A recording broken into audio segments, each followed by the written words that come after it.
Assalamualaikum warahmatullahi wabarakatuh. Bismillahirrahmanirrahim. Alhamdulillahilladzi ja'ala syahra Ramadan syahrul Qur'an wal ghufran. Wassalatu wassalamu ala Rasulillah Sayyidina Muhammadin ibni Abdillah al-qaimi bihuquqillah ma dhaqat illa farrajahallah wa ala alihi wa sahbihi wa man tabi'ahu wa wala hawla wala quwwata illa billahil aliyyil azim. Amma ba'd. Kuliah hari ini akan berkongsi berkenaan apa itu nuzul Quran. Nah, bacaan nuzul Quran ini ada jemaah yang terkeliru baca. Ada yang mengatakan nuzulul Al-Quran. Salah. Yang betul macam mana? Yang betul ada dua, yaitu nuzulul Quran ataupun nuzul Al-Quran. Bukan nuzulul Al-Quran. Yang betul nuzul Al-Quran atau nuzulul Quran. Baik. Kitab Al-Quran diturunkan dengan dua cara. Pertama, diturunkan secara berangsur-angsur dalam masa 22 tahun, 2 bulan dan 22 hari. Nah, bermula pada 17 Ramadan melalui malaikat Jibril alaihissalam, di mana pada ketika itu baginda Rasul sedang bertahanus di puncak Jabal Nur, yaitu gua apa? Gua Hira. Nah, dah pergi gua Hira belum? Saya dah pergi, alhamdulillah. Hanya 2 orang 3 orang pun bermasuk, insyaallah. Luar biasa. Dan bukan hanya satu kali Nabi bertahanus di sana, tetapi sudah berkali-kali. Barulah pada malam 17 Ramadan itu didatangi oleh Namus. Namus itu siapa? Namus itu nama malaikat Jibril alaihissalam. Sebab malaikat Jibril itu ada banyak nama, Ar-Ruh, ya, kemudian Jibril, Jabrail dan sebagainya. Di Jabal Nur, di Gua Hira itulah, ya, turun 17 Ramadan dinamakan nuzulul Quran tanggal 17. Jadi tak lama lagi insyaallah, kurang 4 hari lagi, mungkin hari Rabu, ya, malam Kamis begitulah, ya, nuzul Quran. Jadi malam 17 Ramadan. Nah, apa dalilnya? Dalilnya jelas sekali, termaktub di dalam surah Al-Baqarah ayat 185. A'udzu billahi minasy syaithanir rajim. Syahrul Ramadan alladzi unzila fihil Qur'anu hudan linnas wa bayyinatin minal huda wal furqan.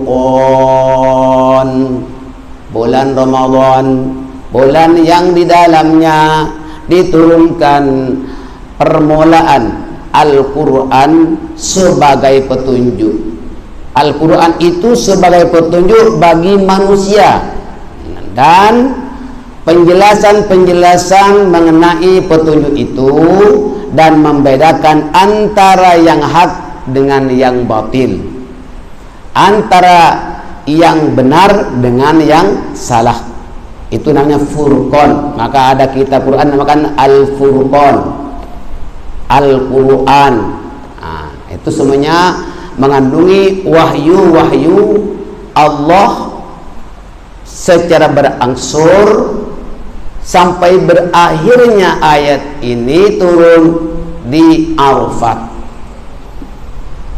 Pada saat baginda Rasul bersama para beribu-ribu sahabat menunaikan haji wada, haji penghabisan.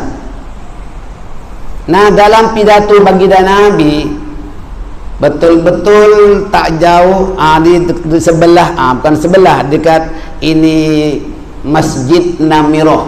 Masjid Namirah itu sebetulnya sebagiannya bukan Arafah, bukan Arafat, tidak. Ya, jadi di situ Nabi berpidato pada waktu haji wada bersama para sahabat-sahabatnya, antara lain wasiat-wasiat kepada para sahabat sampai kepada akhir zaman itu telah dibayangkan oleh Rasulullah sallallahu alaihi wasallam.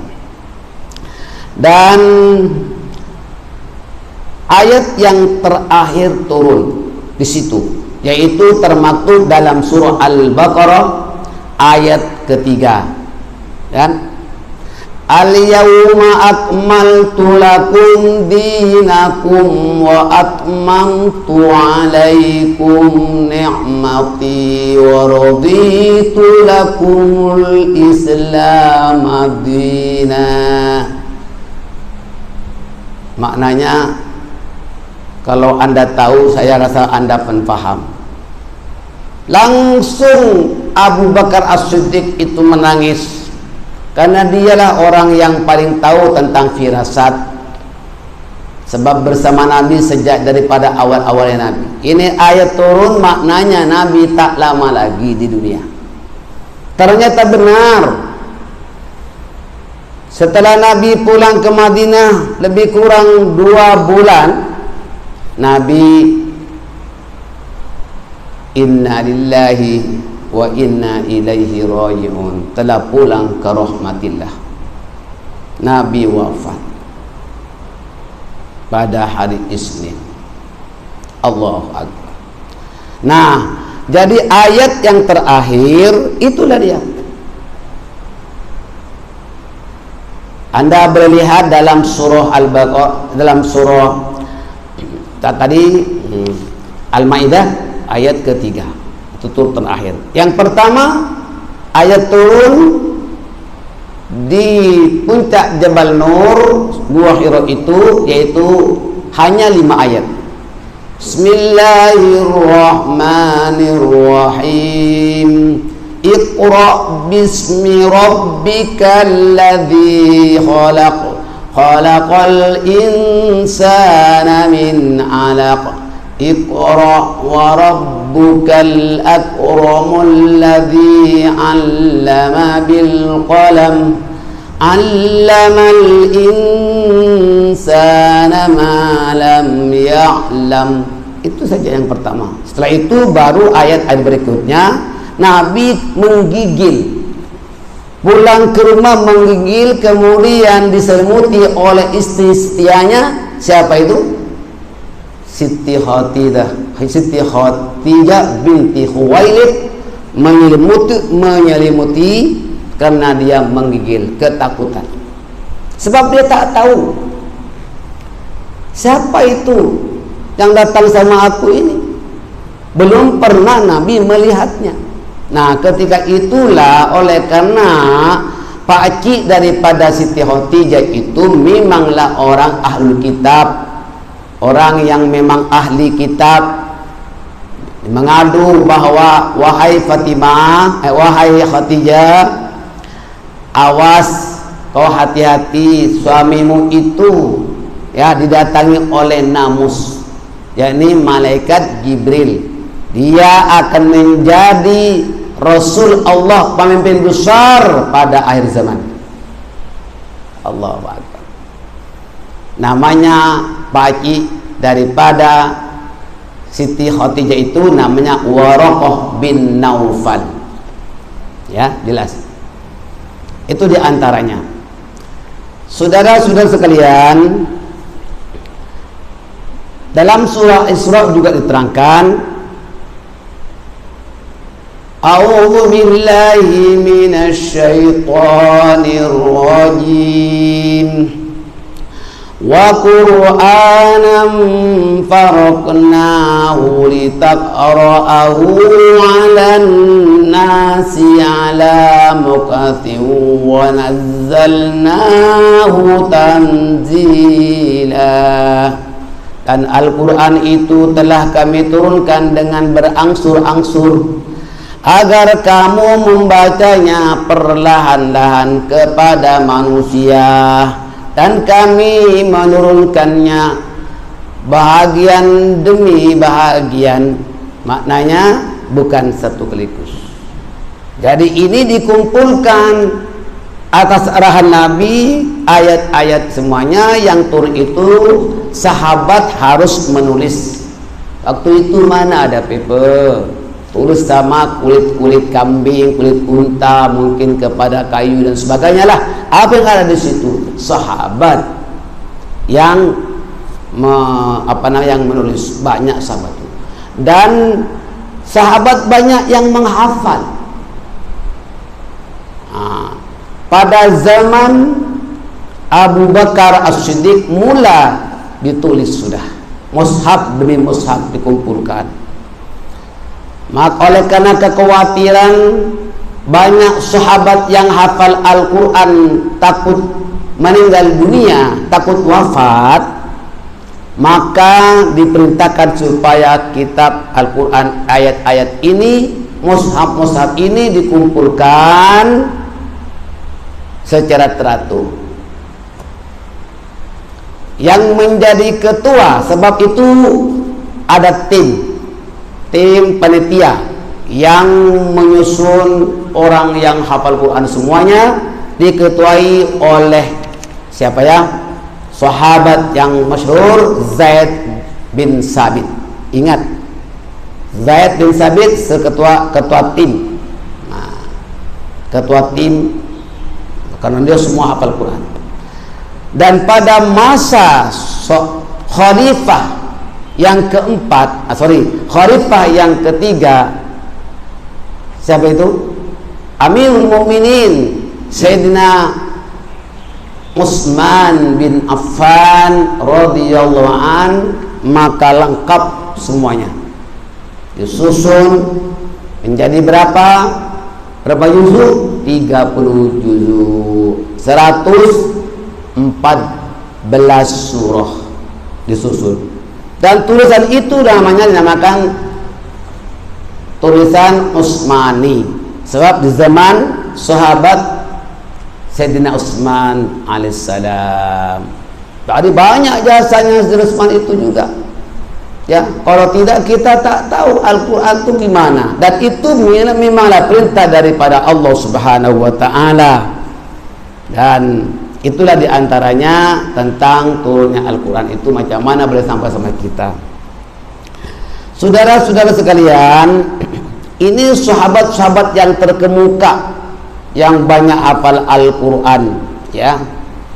Dan Al-Quran itu saya terangkan dulu berkenaan tentang macam mana boleh sampai Al-Quran itu sekarang sudah lengkap dengan penyusunannya, kan, dengan lengkapnya. Maka itulah pada zaman Khalifah Abu Bakar sebetulnya dah mula, kemudian terus diusahakan oleh sahabat terkemuka sampai kepada penyusunan sempurna dihimpun pada zaman Khalifah Sayyidina Utsman. Itulah maka sekarang tulisan-tulisan yang sekarang ini adalah namanya Quran tulisan Utsmani. Ya, baik.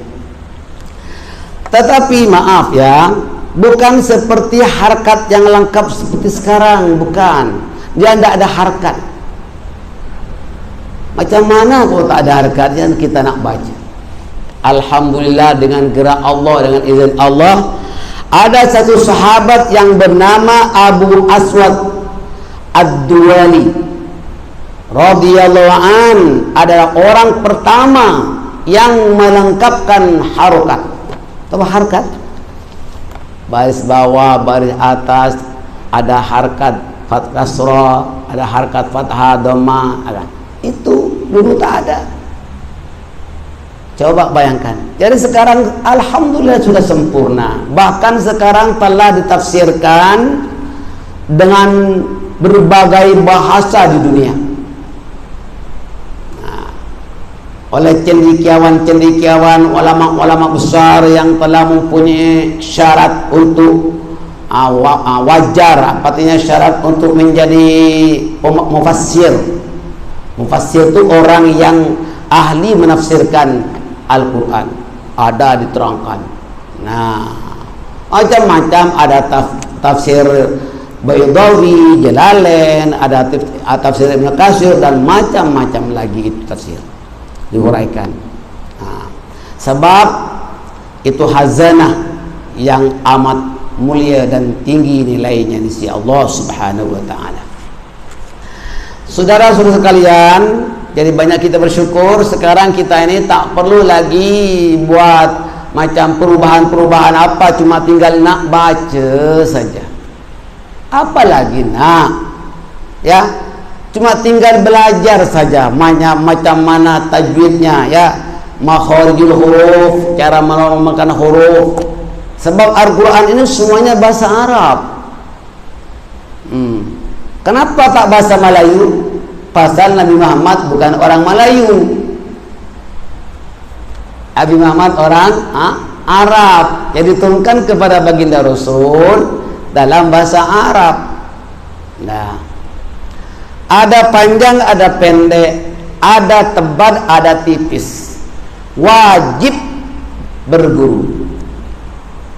Kalau Quran dibiarkan dibaca saja tanpa berguru, boleh jadi salahnya lebih banyak daripada benarnya. Berguru. Saya berguru, pertama berguru kepada ibu saya sendiri. Sebab ibu saya memang mengajar ngaji. Nah. Yang kedua, setelah sudah naik sedikit, bapak saya juga guru ngaji yang bagian-bagian sudah masuk asatidah.